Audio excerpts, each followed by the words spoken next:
Hello aspirants, welcome back to India for IAS daily answer writing practice challenge ಅಂತಹ ಈ ನೂತನ ಇನಿಷಿಯೇಟಿವ್ಗೆ ನಿಮ್ಮೆಲ್ಲರಿಗೂ ಸ್ವಾಗತ. ಸೊ ಈ ಇನಿಷಿಯೇಟಿವ್ ಪ್ರಕಾರ ನಿಮಗೆ ಪ್ರತಿದಿನ ಒಂದೊಂದು ಪ್ರಶ್ನೆಯನ್ನು ಕೊಡಲಾಗುತ್ತೆ. ಸೊ ಆ ಮೂಲಕ ನೀವು ಪ್ರಶ್ನೆಯನ್ನು ಪ್ರಾಕ್ಟೀಸ್ ಮಾಡಿ ಅದರ ಆನ್ಸರನ್ನು ಚೆಕ್ ಮಾಡ್ಕೋಬೋದಾಗುತ್ತೆ. ಸೊ ಇದ್ರ ಜೊತೆಗೆ ನಾವು ಮೊದಲು ನಿಮಗೆ ತಿಳಿಸಿದಂತೆ ಪ್ರತಿದಿನ ಪ್ರಶ್ನೆಗೆ ಸಂಬಂಧಿಸಿದಂತೆ ಒಂದು ಡಿಸ್ಕಷನ್ ಮಾಡಿದಂತಹ ವಿಡಿಯೋನ ಅಥವಾ ಹೇಗೆ ಅಪ್ರೋಚ್ ಮಾಡಬೇಕು ಅಂತ ನಿಮಗೆ ಹೇಳ್ಕೊಡುವಂತಹ ಅದು ಡಿಸ್ಕಷನ್ ಮಾಡಿರುವಂತಹ ಒಂದು ವಿಡಿಯೋವನ್ನು ನಿಮಗೆ ಅಪ್ಲೋಡ್ ಮಾಡ್ತಾ ಬರ್ತೀವಿ.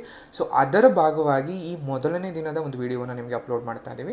ಸೊ ನಿಮಗೆ ಮೊದಲನೇ ದಿನದ ಪ್ರಶ್ನೆ ಕೊಟ್ಟಿದ್ದು, do you agree with view that the government of India act 1935 gave the necessary inputs to the process of drafting the Indian constitution, ಅಥವಾ 1935 ಭಾರತ ಸರ್ಕಾರದ ಕಾಯ್ದೆಯು ಭಾರತೀಯ ಸಂವಿಧಾನವನ್ನು ರಚನಾ ಪ್ರಕ್ರಿಯೆ ಅಂದರೆ ಭಾರತ ಸಂವಿಧಾನದ ರಚನಾ ಪ್ರಕ್ರಿಯೆಗೆ ಅಗತ್ಯವಾದ ಉತ್ತೇಜನವನ್ನು ನೀಡಿತು ಎಂಬ ಅಭಿಪ್ರಾಯವನ್ನು ನೀವು ಒಪ್ಪುವಿರಾ, ವಿವರಿಸಿ ಅಂತ ಯೂಶಲಿ ಪ್ರಶ್ನೆಯನ್ನು ಕೇಳಿದ್ದು. ಸೊ ಯೂಶಲಿ ಒಂದು ಪ್ರಶ್ನೆಯನ್ನು ಅಪ್ರೋಚ್ ಮಾಡಬೇಕಾದ್ರೆ ನೀವು ಯಾವಾಗಲೂ ಅದನ್ನು ಎಷ್ಟು ಏನು ಕೇಳಿದ್ದಾನೆ ಅಂದರೆ ನೀಡ್ ಆಫ್ ದ ಕ್ವಶನ್ ಅಂತ ಕರಿತೀವಿ. ಅಂದರೆ ಯೂಶಲಿ ನಾವು ಪ್ರಶ್ನೆಗೆ ಏನು ಒಂದು ಟಾಪಿಕ್ ಕೇಳಿರ್ತಾನೆ, ಆ ಟಾಪಿಕ್ ನನಗೆ ಏನು ಗೊತ್ತೋ ಅದನ್ನು ಬರೆಯೋದಲ್ಲ, ಟಾಪಿಕ್ನಲ್ಲಿ ಏನು ಕೇಳಿದ್ದಾನೆ ಅಥವಾ ಆ ಪ್ರಶ್ನೆಯಲ್ಲಿ ಏನು ಕೇಳಲಾಗಿದೆ ಸೊ ಅದನ್ನು ಬರೆದ್ರೆ ಮಾತ್ರ ನಿಮಗೆ ಮಾರ್ಕ್ಸನ್ನು ಸಿಗುತ್ತೆ. ಬಟ್ ನಾವೆಲ್ಲ ಏನು ಹೇಳ್ತೀವಿ, ಫುಲ್ ಬರೆದಿವಿ, ಆ ಕ್ವಶನ್ ಸಂಬಂಧಿಸಿದಂಗೆ ಎಲ್ಲ ಬರ್ದಿದ್ದೀನಿ ಬಟ್ ಮಾರ್ಕ್ಸ್ ಕಮ್ಮಿ ಬಂದಿತ್ತು ಅಥವಾ ಮಾರ್ಕ್ಸ್ ಬರ್ತಾ ಇಲ್ಲ ನನಗೆ ಅಂದರೆ ಮೇ ಬಿ ನೀವು ಆ ಪ್ರಶ್ನೆ ಸುತ್ತಮುತ್ತ ಅಥವಾ ಪ್ರಶ್ನೆಯ ಒಂದು ಸಂಬಂಧಿಸಿದಂಗೆ ಬರ್ತಿದ್ದೀರ ಹೊರತು ನೀಡ್ ಆಫ್ ದ ಕ್ವಶನ್ ಅಥವಾ ಪ್ರಶ್ನೆಗೆ ಏನಿತ್ತು, ಪ್ರಶ್ನೆ ಏನನ್ನ ಅಪೇಕ್ಷಿಸಿತ್ತು ಉತ್ತರವಾಗಿ, ಅಂದರೆ ಉತ್ತರವಾಗಿ ಪ್ರಶ್ನೆ ಒಂದಿಷ್ಟು ವಿವರವನ್ನು ಅಥವಾ ಒಂದಿಷ್ಟು ಮಾಹಿತಿಯನ್ನು ಅಪೇಕ್ಷೆ ಪಡುತ್ತೆ. ಸೊ ಆ ಅಪೇಕ್ಷಿತ ಉತ್ತರವನ್ನು ಬರೆದ್ರೆ ಮಾತ್ರ ನಮಗೆ ಮಾರ್ಕ್ಸನ್ನು ತಂದು ಕೊಡುತ್ತೆ. ಅದರ್ವೈಸ್ ಸುಮ್ಮನೆ ನಾನು ವಿಷಯದ ಬಗ್ಗೆ ಸುಮ್ಮನೆ ಬರೀತಾ ಹೋದರೆ ಯಾವುದೇ ರೀತಿಯಿಂದ ಮಾಹಿತಿಯನ್ನು ಸಿಗೋದಿಲ್ಲ.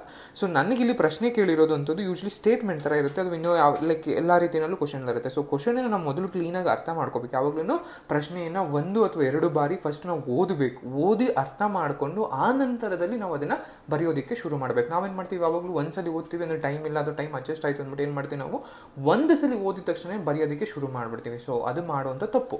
ಸೊ ಅದ್ರ ಬದಲು ನಮಗೆ ಅಲ್ಲಿ ನಮಗೆ ಅರೌಂಡ್ 30 to 40 ಸೆಕೆಂಡ್ಸ್ ವೇಸ್ಟ್ ಆದರೂ ಪರವಾಗಿಲ್ಲ, ನಾವು ಪ್ರಶ್ನೆಯನ್ನು 2 ರಿಂದ 3 ಬಾರಿ ಕ್ಲೀನಾಗಿ ಓದ್ತೀವಿ. ಸೊ ಏನು ಕೇಳ್ತಿದ್ದಾನೆ, ಅವ್ನ ಕೀವರ್ಡ್ಸ್ ಏನೇನಿದೆ ಅನ್ನೋದನ್ನ ಫಸ್ಟ್ ಮಾರ್ಕ್ ಮಾಡ್ಕೋತೀವಿ. ನಮ್ಗೆ ಇಲ್ಲಿ ಪ್ರಶ್ನೆಯಲ್ಲಿ ಕೇಳ್ತಾ ಇರೋದು ಡು ಯು ಅಗ್ರಿ ಅಂತ ಕೇಳ್ತಿದ್ದಾನೆ, ಅಂದರೆ ನೀವು ಒಪ್ಪುವಿರಾ ಅಂತ ನಮ್ಮನ್ನು ಕೇಳ್ಕೊತಾ ಇದ್ದಾನೆ. ಸೊ ಹೌದಾ, ಏನರ ಬಗ್ಗೆ ಒಪ್ಪೋದಕ್ಕೆ ಅವ್ನು ಕೇಳ್ತಾ ಇದ್ದಾನೆ ಅಂದರೆ ಗವರ್ನಮೆಂಟ್ ಆಫ್ ಇಂಡಿಯಾ ಆ್ಯಕ್ಟ್ 1935 ಅಂದರೆ 1935 ಭಾರತ ಸರ್ಕಾರದ ಕಾಯ್ದೆ ಬಗ್ಗೆ ಏನೋ ಕೇಳ್ತಿದ್ದಾನೆ. ಏನು ಕೇಳ್ತಿದ್ದಾನೆ, ಈ ಆ್ಯಕ್ಟ್ ಅನ್ನುವಂಥದ್ದು ನಮಗೆ ಭಾರತ ಸಂವಿಧಾನವನ್ನು 1947ರಲ್ಲಿ ನಾವು ರಚಿಸಿಕೊಂಡಂಥ ಭಾರತದ ಸಂವಿಧಾನಕ್ಕೆ ಒಂದಿಷ್ಟು ರಚನಾ ಪ್ರಕ್ರಿಯೆಗೆ ಅಗತ್ಯವಾದ ಉತ್ತೇಜನವನ್ನು ಅಂದರೆ ನೆಸೆಸರಿ ಇನ್ಪುಟ್ಸನ್ನು ಅಥವಾ ಪ್ರೊಸೆಸ್ ಡ್ರಾಫ್ಟಿಂಗ್ ನೀಡುತ್ತಾ ಅಂತ ಕೇಳ್ತಿದ್ದಾನೆ. ಇದರ ಮೇಲೆ ನಾವು ವಿವರಿಸಣೆ ಮಾಡಬೇಕಾಗತ್ತೆ. ಅಂದರೆ ನಿಮ್ಮ ಆನ್ಸರ್ ಎಸ್ ಆಗಿರ್ಬೋದು, ನೋ ಆಗಿರ್ಬೋದು. ನೋ ಆಗಿದ್ರೆ ಏನಕ್ಕೆ ಅಂತ, ಎಸ್ ಆಗಿದ್ರೆ ಏನಕ್ಕೆ ಅಂತ ವಿವರಣೆಯನ್ನು ಶುರು ಮಾಡ್ತಾ ಹೋಗ್ಬೇಕು. ಆ್ಯಂಡ್ ಯಾವಾಗಲೂ ಅಪ್ರೋಚ್ ಮಾಡಬೇಕಾದ್ರೆ 3 ಪಾರ್ಟ್ನಲ್ಲಿ ಕರಿತಾ ಹೋಗ್ತೀವಿ. ಅಂದರೆ ಮೊದಲಿಗೆ ಫಸ್ಟ್ನೇ ಪಾರ್ಟ್ ಬಂದು ನಾವು ಅದನ್ನು ಇಂಟ್ರೊಡಕ್ಷನ್ ಅಂತ ಕರಿತೀವಿ ಅಥವಾ ಪರಿಚಯ ಅಂತ ಕರೆಯುವಂಥದ್ದು. ಎರಡನೇದು ಬಾಡಿ ಪಾರ್ಟಲ್ಲಿ ಯೂಶಲಿ ಪ್ರಶ್ನೆಯಲ್ಲಿ ಏನು ಕೇಳಲಾಗಿದೆ, ಯಾವುದು ಕೇಳಿದ್ರೆ ಅದಕ್ಕೆ ಉತ್ತರವನ್ನು ಬರೆಯುವಂಥದ್ದು. ಆ್ಯಂಡ್ 3ನೇ ಪಾರ್ಟ್ ಬಂದು ಯೂಶಲಿ ನಮಗೆ ಏನಂತ ಇರುತ್ತೆ ಅಂದರೆ ಕನ್ಕ್ಲೂಷನ್ ಯೂಶಲಿ ನಾವು ಪಾಸಿಟಿವ್ ನೋಟ್ಸಲ್ಲಿ ಪಾಸಿಟಿವ್ ದಾಟಿನಲ್ಲಿ ಆನ್ಸರ್ನ ಎಂಡಿಂಗ್ ಮಾಡ್ತೀವಿ. ಇದಿಷ್ಟು 3 ಹಂತಗಳು. ಇದಕ್ಕೆ ಬಂದಾಗ ಯೂಶಲಿ ಈ ಪ್ರಶ್ನೆಗೆ ಬಂದಾಗ ಭಾರತ ಸರ್ಕಾರ ಕಾಯ್ದೆ ಅಥವಾ ಗವರ್ನಮೆಂಟ್ ಆಫ್ ಇಂಡಿಯಾ ಆ್ಯಕ್ಟ್ 1935 ಬಗ್ಗೆ ಕೇಳಿರೋದನ್ನೇ ನಮ್ಮ ಇದ್ರ ಬಗ್ಗೆ ಸ್ವಲ್ಪ ಇಂಟ್ರೊಡಕ್ಷನನ್ನು ಮಾಡಿಕೊಡ್ಬೇಕಾಗತ್ತೆ. ನಿಮಗೆಲ್ಲ ಗೊತ್ತಿದ್ದಾಗೆ 1935 ಏನಕ್ಕೆ ಎನ್ಯಾಕ್ಟ್ ಮಾಡಿದ್ರು ಅಥವಾ ಅದನ್ನು ಏನಕ್ಕೆ ಪಾಸ್ ಮಾಡಿದ್ರು ಅಂದರೆ ಯೂಶಲಿ ನಿಮಗೆಲ್ಲ ಗೊತ್ತಿದ್ದಾಗೆ 1990s ಇಂದ ಯೂಶಲಿ ಶುರುವಾದಂಥ ಭಾರತ ಸ್ವತಂತ್ರ ಸಂಗ್ರಾಮ ಏನಿರುತ್ತೆ ಅಥವಾ ಚಳುವಳಿ ಏನಿರುತ್ತೆ, ಈ 1930s ಅಥವಾ 35 ಬಂದ ವರ್ಷಕ್ಕೆ ಎಲ್ಲವೂ ಕೂಡ ಅದರದ್ದು ಜಾಸ್ತಿ ಆಗ್ತಾ ಹೋಗುತ್ತೆ. ಅಂದರೆ ಈ ಸ್ವತಂತ್ರ ಸಂಗ್ರಾಮದ ಕಾವು ಅಥವಾ ಕಿಚ್ಚು ಇನ್ನೂ ಜಾಸ್ತಿ ಹೆಚ್ಚುತ್ತಾನೆ ಹೋಗುತ್ತೆ. ಸೊ ಈ ಗ್ರೋವಿಂಗ್ ನ್ಯಾಷನಲಿಸ್ಟ್ ಮೂವ್ಮೆಂಟ್ಗಳೇನಿರುತ್ತೆ, ರಾಷ್ಟ್ರೀಯವಾದಿ ಚಳುವಳಿಗಳೇನಿರುತ್ತೆ, ಇವರ ಬೇಡಿಕೆಗಳಾದ ಏನಿರುತ್ತೆ ಅಂದರೆ ಇಂಡಿಪೆಂಡೆನ್ಸ್ ಏನಿರುತ್ತೆ, ಇವೆಲ್ಲವನ್ನು ಕೂಡ ಅವ್ರಿಗೆ ಒಂದು ಸಮಾಧಾನವನ್ನು ಮಾಡೋ ರೀತಿಯಲ್ಲಿ ಅವರಿಗೆ ಈ ಒಂದು ಚಳುವಳಿಯನ್ನು ಕುಗ್ಗಿಸುವ ನಿಟ್ಟಿನಲ್ಲಿ ಅಂದರೆ ಅವ್ರಿಗೊಂದು ಸಮಾಧಾನವನ್ನು ತೋರಿಸುವ ನಿಟ್ಟಿನಲ್ಲಿ ಯೂಶಲಿ ಈ ಆ್ಯಕ್ಟನ್ನು ಪಾಸ್ ಮಾಡಲಾಗುತ್ತೆ. ಅಂದರೆ ಒಂದಿಷ್ಟು ಅಟಾನಮಿಯನ್ನು ಅಂದರೆ ಸ್ವಾಯತ್ತತೆ ಅಂತ ಕರಿತೀವಿ. ಅಂದರೆ ಸ್ವಾಯತ್ತತೆ ಅಂದರೆ ನಿಮ್ಮನ್ನು ನೀವು ಆಳ್ಕೊಳ್ಳುವಂತಹ ಅಥವಾ ನಮ್ಮನ್ನು ನಾವು ಆಳ್ಕೊಳ್ಳುವಂತಹ ಇಂತಹ ಕೆಲವು ಕ್ಲಾಸ್ಗಳನ್ನ ಸೇರಿಸುವಂಥದ್ದು ಅಥವಾ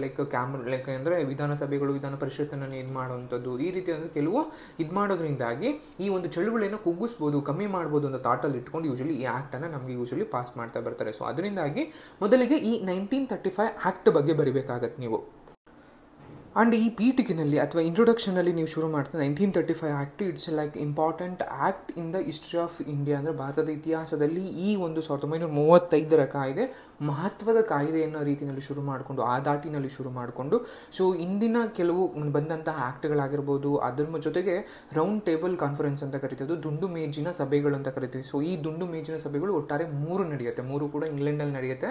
ಸೊ ಅದರಲ್ಲಿ ಯಾರ್ಯಾರು ಭಾಗವಹಿಸಿದ್ರು, ಅದರ ಬೇಡಿಕೆಗಳೇನೇನಾಗಿತ್ತು, ಸೊ ಈ ಎಲ್ಲ ಒಂದು ಒಟ್ಟಾರೆಯ ಒಂದು ಇದರಿಂದ ಮಹತ್ವದಿಂದಾಗಿ ಅಥವಾ ಈ ಒಟ್ಟಾರೆ ಎಲ್ಲ ಮಹತ್ವದ ಘಟನೆಗಳಿಂದಾಗಿ 1935 ಆ್ಯಕ್ಟನ್ನು ಅಂದರೆ 1935 ಯೂಶಲಿ ಆ್ಯಕ್ಟನ್ನು ಪಾಸ್ ಮಾಡಲಾಗುತ್ತೆ. ಸೊ ಇದು ನಮಗೆ ಪ್ರಾವಿನ್ಷಿಯಲ್ ಅಟಾನಮಿಯನ್ನು ಕೊಡ್ತಾ ಬರುತ್ತೆ. ಅದ್ರ ಜೊತೆಗೆ ಎಸ್ಟಾಬ್ಲಿಷ್ಮೆಂಟ್ ಆಫ್ ಇಂಡಿಯನ್ ಫೆಡರೇಷನ್ ಅಂತ ಕರಿತೀವಿ, ಅಂದರೆ ಭಾರತೀಯದ ಒಂದು ಒಕ್ಕೂಟನ್ನು ಸ್ಥಾಪನೆ ಮಾಡೋದಕ್ಕೂ ಕೂಡ ಕೆಲವು ನಿಬಂಧನೆಗಳನ್ನು ವಹಿಸಿಕೊಡುತ್ತೆ. ಈ ರೀತಿಯಾದಂಥ ಒಂದು ಮಾಹಿತಿಯನ್ನು 3ರಿಂದ 4 ಲೈನ್ಗಳಲ್ಲಿ, ಅಂದರೆ 3ರಿಂದ 4 ಸಾಲಿನಲ್ಲಿ ನಾವು ಆನ್ಸರನ್ನು ಫಸ್ಟ್ ಅಂದರೆ ಲೈಕ್ ಇಂಟ್ರೊಡಕ್ಷನನ್ನು, ಪೀಠಿಕೆಯನ್ನು ನಾವು ಬರೀತಾ ಬರಬೇಕಾಗತ್ತೆ.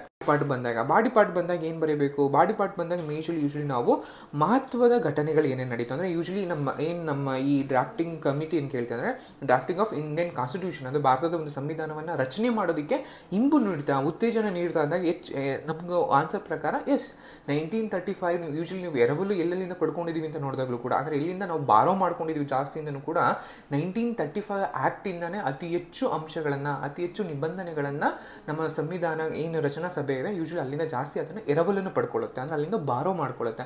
ಸೊ ಆ ದೃಷ್ಟಿಯಿಂದಾಗಿ 1935 ಆ್ಯಕ್ಟ್ ಅನ್ನುವಂಥದ್ದು ನಮಗೆ ಒಂದು ಮಹತ್ವದ ಘಟನೆ, ಮಹತ್ವದ ಕಾಯ್ದೆ ಅಂತಲೇ ನಾವು ಆನ್ಸರಲ್ಲಿ ಶುರು ಮಾಡ್ತಾ ಹೋಗಬೇಕಾಗುತ್ತೆ. ಇದ್ರ ಜೊತೆಗೆ ಭಾರತ ಸಂವಿಧಾನ ರಚನೆಗೆ ಒಂದು ಮಹತ್ವದ ಘಟನೆಗಳು ಅಂತ ಬರೀತೀವಿ, ಒಂದು ಟೈಮ್ ಲೈನ್ ಅಂತ ಬರೀತಾ ಬರ್ತೀವಿ. ಯೂಶಲಿ ಮೊದಲಿಗೆ ಏನೇನಿತ್ತು, ಮೇಜರ್ ಇವೆಂಟ್ ಏನೇನಾಗಿದೆ 1934 ಯೂಶಲಿ MN ರಾಯ್ ಅವರು, ಅಂದರೆ ಕಮ್ಯುನಿಸ್ಟ್ ಪಾರ್ಟಿಯ MN ರಾಯ್ ಅವರು ಯೂಶಲಿ ನಮಗೆ ಒಂದು ಕಾನ್ಸ್ಟಿಟ್ಯೂಷನ್ ಬೇಕು, ಭಾರತಕ್ಕೆ ತನ್ನದೇ ಆದಂಥ ಒಂದು ಸಂವಿಧಾನ ಬೇಕು ಅಂತ ಒಂದು ಕಾನ್ಸೆಪ್ಟನ್ನು ಶುರು ಮಾಡ್ತಾರೆ.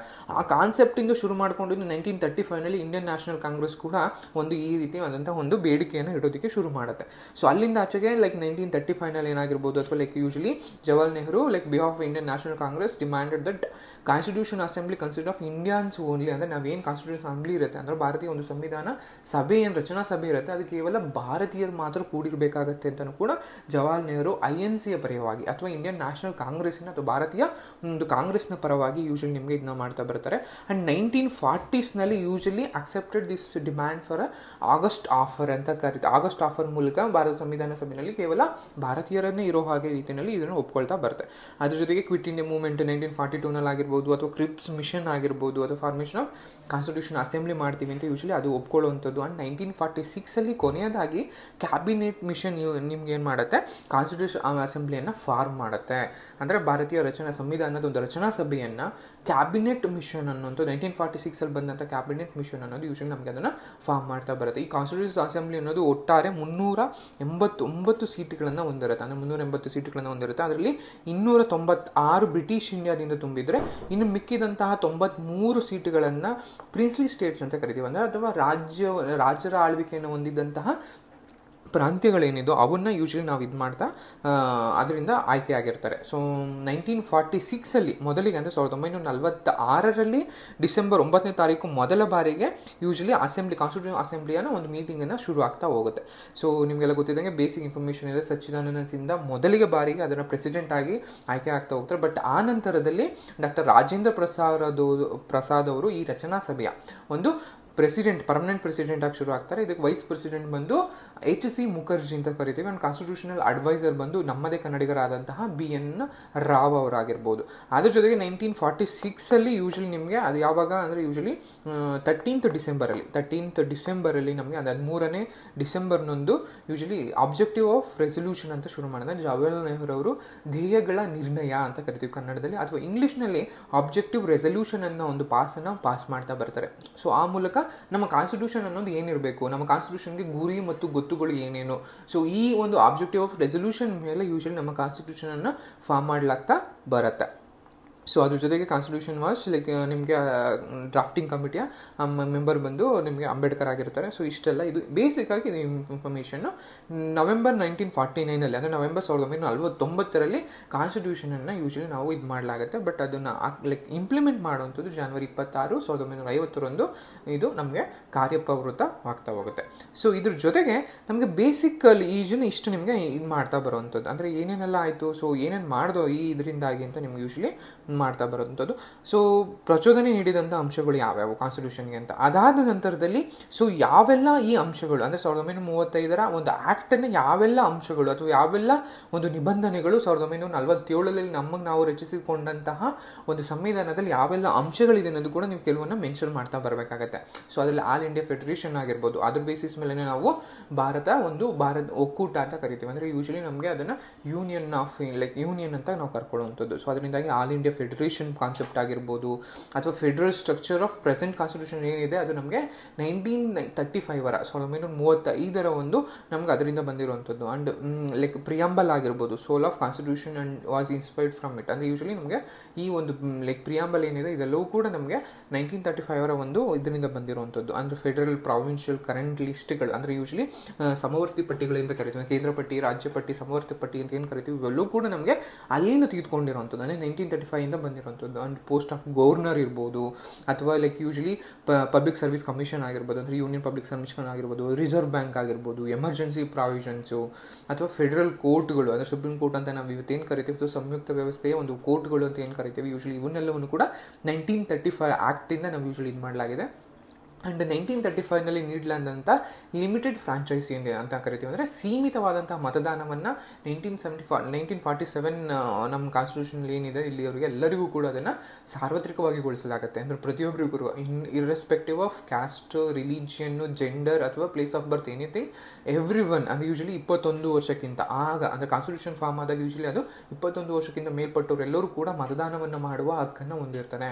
ಸೊ ಆ ಮೂಲಕ ತಮ್ಮ ಪ್ರತಿನಿಧಿಗಳನ್ನು ಆಯ್ಕೆ ಮಾಡಿಕೊಳ್ಳುವಂತಹ, ಅಂದರೆ ಯೂಶಲಿ 1935 ಲಿಮಿಟೆಡ್ ಫ್ರಾಂಚೈಸಿ ಕೊಟ್ಟಿರ್ತಾರೆ, ಅಂದರೆ ಒಂದು ಸೀಮಿತ ಪ್ರಮಾಣದಲ್ಲಿ ಮಾತ್ರ ತಮ್ಮ ಮತದಾನವನ್ನು ಪೂರ್ಣ ಮಾಡ್ಬೋದಿತ್ತು. ಸೊ ಆ ಅಂಶನಾಗಿರ್ಬೋದು ಅಥವಾ ಇವತ್ತಿನ ಒಂದು ಅಡ್ಮಿನಿಸ್ಟ್ರೇಟಿವ್ ಡೀಟೇಲ್ಸ್ ಏನಿದೆ ಅಥವಾ ಅಡ್ಮಿನಿಸ್ಟ್ರೇಟಿವ್ ಒಂದು ಸರ್ಕಾರ ಹೇಗಿರಬೇಕು, ಹೇಗೆ ರಚನೆ ಆಗಬೇಕು ಅಥವಾ ಏನೆಲ್ಲ ಮಾಡಬೇಕು ಅನ್ನೋದು ಏನು ನಡೀತಾ ಇದೆ, ಇದೆಲ್ಲವೂ ಕೂಡ 1935 ಆ್ಯಕ್ಟರ ಒಂದು ದಾರಿ ಅಂತಲೇ ಹೇಳ್ಬೋದು. ಅಂದರೆ 1935 ಆ್ಯಕ್ಟ್ ಅನ್ನುವಂಥದ್ದು ನಮಗೊಂದು ಕೈಗನ್ನಡಿಯಿಂದ ಕರಿತೀವಿ. ಅಂದರೆ ಯೂಶಲಿ 1935 ಆ್ಯಕ್ಟನ್ನು ಇಟ್ಕೊಂಡು ಅಥವಾ ಅದರಲ್ಲಿ ಏನೇನೆಲ್ಲ ಮಾಡಿದ್ದಾರೆ, ಅದರಲ್ಲಿ ಏನೇನೆಲ್ಲ ಇದೆ ನೋಡಿಕೊಂಡು ಅದ್ರ ಬೇಸಿಸ್ ಮೇಲೆ 1947 ಆ್ಯಕ್ಟನ್ನು ಅಥವಾ 1947 ಏನು ಲೈಕ್ ಡ್ರಾಫ್ಟಿಂಗ್ ಕಮಿಟಿ ಅಥವಾ ಡ್ರಾಫ್ಟಿಂಗ್ ಅಂತ ಏನು ಕರಿತೀವಿ, ರಚನಾ ಸಭೆ ಅಂತ ಏನು ಕರಿತೀವಿ ಸಂವಿಧಾನದ್ದು, ಸೊ ಅಲ್ಲಿ ನಮ್ಗೆ ಅದನ್ನೆಲ್ಲವನ್ನು ಮಾಡ್ತಾ ಬರಲಾಗಿದೆ. ಈ ರೀತಿಯಾಗಿ ನೀವು ಬಾಡಿ ಪಾರ್ಟಲ್ಲಿ ಯಾವೆಲ್ಲ ಅಂಶಗಳಿದ್ದಾವೆ ಅಂದರೆ 1935 ಆ್ಯಕ್ಟ್ ಎಷ್ಟು ಇಂಪಾರ್ಟೆಂಟಾಗಿ ನೀವು ಇದು ಮಾಡಿದ್ಮೇಲೆ, ಸೊ ಈ 1935 ಯಾವೆಲ್ಲ ಲೈಕ್ ನಿಬಂಧನೆಗಳು, ಯಾವೆಲ್ಲ ಒಂದು ಅಂಶಗಳು ನಮಗೆ 1947 ರಚನಾ ಸಭೆಗೆ ಹಿಂಬು ಕೊಡ್ತು ಅಥವಾ ಇಲ್ಲಿ ಯಾವೆಲ್ಲ ಇದ್ದಾವೆ, ಆ್ಯಂಡ್ ಒಂದು ಕಾಲಾನುಕ್ರಮ, ಒಂದು ಈ ಮೇಜರ್ ಇವೆಂಟ್ಸ್ ಏನೇನಾಯಿತು, ಅಂದರೆ ಒಂದು ಭಾರತದ ಒಂದು ಸಂವಿಧಾನ ರಚನಾ ಸಭೆಯನ್ನು ರಚಿಸ್ಕೊಳ್ಳೋದಕ್ಕೆ ಏನೇನೆಲ್ಲ ಆಯಿತು, ಸೊ ಈ ರೀತಿಯಾದಂಥ ಅಂಶಗಳನ್ನು ನೀವು ಬಾಡಿ ಬರಬೇಕಾಗುತ್ತೆ. ಇನ್ನು ಕನ್ಕ್ಲೂಷನ್ ಬಂದಾಗ ಏನು ಬರೀಬೇಕು, ಸೊ ಕನ್ಕ್ಲೂಷನ್ ಬಂದಾಗ ಯೂಶಲಿ ನಿಮಗೆ ಡೆಫಿನೆಟ್ಲಿ ಏನಂತ ಹೇಳ್ತಾ ಬರಬೇಕು, ಇದೊಂದು ನಮಗೆ ಭಾರತದ ಒಂದು 1935 ಆ್ಯಕ್ಟ್ ಅಂತ ಏನು ಕರಿತೀವಿ, ಅದು ಕಾಯ್ದೆ ಅಂತ ಏನು ಕರಿತೀವಿ, ಇದು ನಮಗೆ ಇಂಡಿಯನ್ಗೆ ಅವರದೇ ಆದಂಥ ಒಂದು ಕಾನ್ಸ್ಟಿಟ್ಯೂಷನನ್ನು ಬಿಲ್ಡ್ ಮಾಡ್ಕೊಳ್ಳೋದಕ್ಕೆ, ರಚನೆ ಮಾಡ್ಕೊಳ್ಳೋದಕ್ಕೆ ಒಂದು ಮಹತ್ವದ ಒಂದು ಕಾಯ್ದೆ ಅಂತ ನೀವು ಇದನ್ನು ಶುರು ಮಾಡಿ. And it's needs of requirements of diverse nature of country like India and it's watershed movement in the Indian constitution history ಅಂತ. ಇದೊಂದು ಮಹತ್ವದ ಒಂದು ಕಾಯ್ದೆ ಅಥವಾ ಮಹತ್ವದ ಒಂದು ಘಟನೆ ಅಂತ ನೀವು ಆನ್ಸರನ್ನು ಪಾಸಿಟಿವ್ ನೋಟ್ನಲ್ಲಿ ಏನು ಮಾಡ್ತಾ ಬರಬೇಕಾಗತ್ತೆ ಕನ್ಕ್ಲೂಷನಲ್ಲಿ. ಸೊ ಅದನ್ನು ನೀವು ಮರಿಬಾರ್ದು ಯಾವಾಗಲೂ. Body part like introductions, body part and conclusion, ಈ ಮೂರನ್ನು ನೀವು ಅಪ್ರೋಚ್ ಮಾಡಿ ಮೂರಕ್ಕೂ ನ್ಯಾಯವನ್ನು ಒದಗಿಸ್ತಾ ಬರಬೇಕಾಗುತ್ತೆ. ಆ ಮೂಲಕ ಮಾತ್ರ ಆನ್ಸರು ಒಂದು ಪರಿಪೂರ್ಣ ಆನ್ಸರ್ ಅಂತ ನಾವು ಕರಿತಾ ಬರ್ತೀವಿ. ಸೊ ಕನ್ಕ್ಲೂಷನ್ ಯೂಶ್ವಲಿ ಇದನ್ನೆಲ್ಲ ಸಮ್ಮರೈಸ್ ಮಾಡಿ ಒಂದು ಪಾಸಿಟಿವ್ ನೋಟ್ನಲ್ಲಿ ಏನು ನೀವು ಇಂಟ್ರೊಡಕ್ಷನ್ಸು, ಬಾಡಿ ಪಾರ್ಟಲ್ಲಿ ಏನು ಬರೆದ್ರಿ, ಆ ಮೂಲಕ ಈ 1935 ಆ್ಯಕ್ಟ್ ಅನ್ನುವಂತಹ ಕೊಡುಗೆಯಿಂದಾಗಿ ಅಥವಾ 1935 ಆ್ಯಕ್ಟನ್ನು ಒಂದು ರಚನೆಯಿಂದಾಗಿ 1947 ನಾವು ಒಂದು ಕಾಯ್ದೆಯನ್ನು ಅಥವಾ ಸಂವಿಧಾನವನ್ನು ನಾವು ನಮಗೆ ರಚಿಸಿಕೊಂಡು ಭಾರತಕ್ಕೆ ಅರ್ಪಿಸುವ ಮೂಲಕ ಒಂದು ಮಹತ್ವದ ಘಟನೆಗೆ ಒಂದು ಸಾಕ್ಷಿ ಆಯಿತು. ಈ ರೀತಿಯಾಗಿ ಒಂದು ಪಾಸಿಟಿವ್ ನೋಟ್ನಲ್ಲಿ ಬರಿತಾ ಬಂದರೆ ಅದು ಒಂದು ಒಳ್ಳೆ ಆನ್ಸರ್ ಆಗಿರುತ್ತೆ. ಸೊ ಡೇ 1 ಅಥವಾ ಈ ಪ್ರಶ್ನೆಯ ಡೇ 1 ಪ್ರಶ್ನೆ ಸಂಬಂಧಿಸಿದಂತಹ ಉತ್ತರ. ಸೊ ಇದೊಂದು ಜಸ್ಟ್ ಮಾಡಲ್ ಆನ್ಸರ್ ಅಷ್ಟೇ. ಇದು ಯಾವುದು ಕೂಡ ನಿಮ್ಗೆ ಹೀಗೆ ಬರೀಬೇಕು, ಹೀಗೆ ಇರಬೇಕು ಅನ್ನೋದಲ್ಲ. ಒಂದು ಮಾಡಲ್ ಆನ್ಸರ್ ಅಂದರೆ ಹೇಗೆ ಅಪ್ರೋಚ್ ಮಾಡಬೇಕು, ಹೇಗಿರಬೇಕು ಅಥವಾ ಏನೇನೆಲ್ಲ ಇರಬೇಕು ಅನ್ನೋದನ್ನ ಅಷ್ಟೇ ಇಲ್ಲಿ ಡಿಸ್ಕಷನ್ ಮಾಡುವಂಥ ಉದ್ದೇಶ ಇರುವಂಥದ್ದು.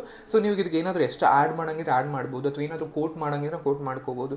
ಈ ರೀತಿಯಾದಂಥ ಒಂದಷ್ಟು ಇನೋವೇಟಿವ್ ಆಗಿ ಆನ್ಸರನ್ನು ಬರಿತಾ ಬರಬೇಕು. ಸೊ ಇದಿಷ್ಟು ಈ ವಿಡಿಯೋದಲ್ಲಿ ಸಂಬಂಧಿಸಿದಂಥ ಮಾಹಿತಿ.